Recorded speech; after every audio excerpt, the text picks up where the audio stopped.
ሰላም ሰላም እንዴት ናችኋለን? እግዚአብሔር ይመስገን። ዛሬ ደግሞ በዚህ ሰንዴይ የተማርነው ከቸርች እንደገናም ደግሞ እኔ ልቤ ውስጥም በጣም ቁጭ ብሎ ነበር እና ቸርችም ሲሰበክ እግዚአብሔር በቃ ሊያስተምረኝ ነው ብዬ ከልጆቼ ጋርም ራሱ this week discussion ስለነበረው ነገር እናውራ። ምንድነው our tongue is like a fire ሚል ነው።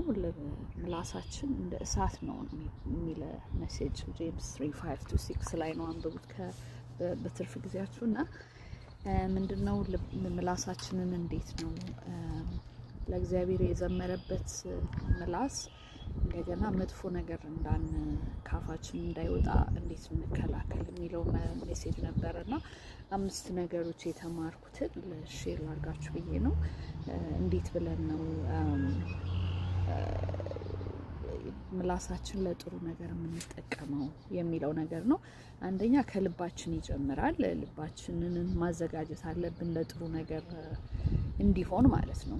ለጥሩ ነገር እንዲዘጋጅ ከምላሳችን የወጣ ብዙ ጊዜ የሚመጣው ከልባችን ስለሆነ ማለት ነው።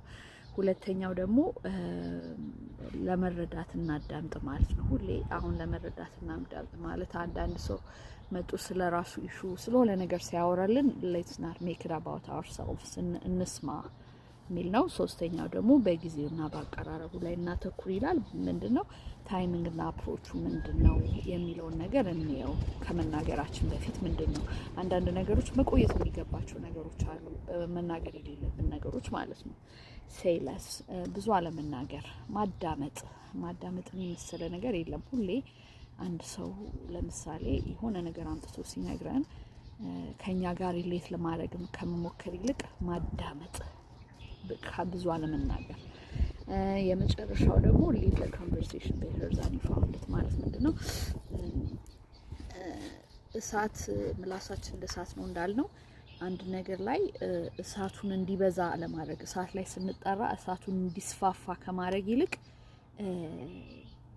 እሳቱን እንዲጠፋ አሁን ለምሳሌ እሳት ቢኖር ቤታችን የምናጠፋው በውሃ በምናምን ነገሮች እናጠፋለን።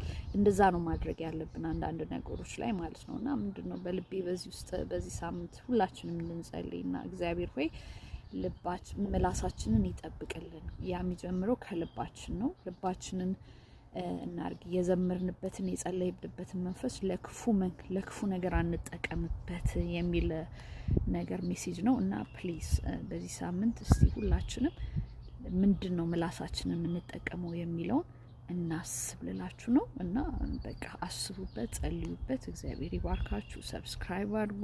አመሰግናለሁ።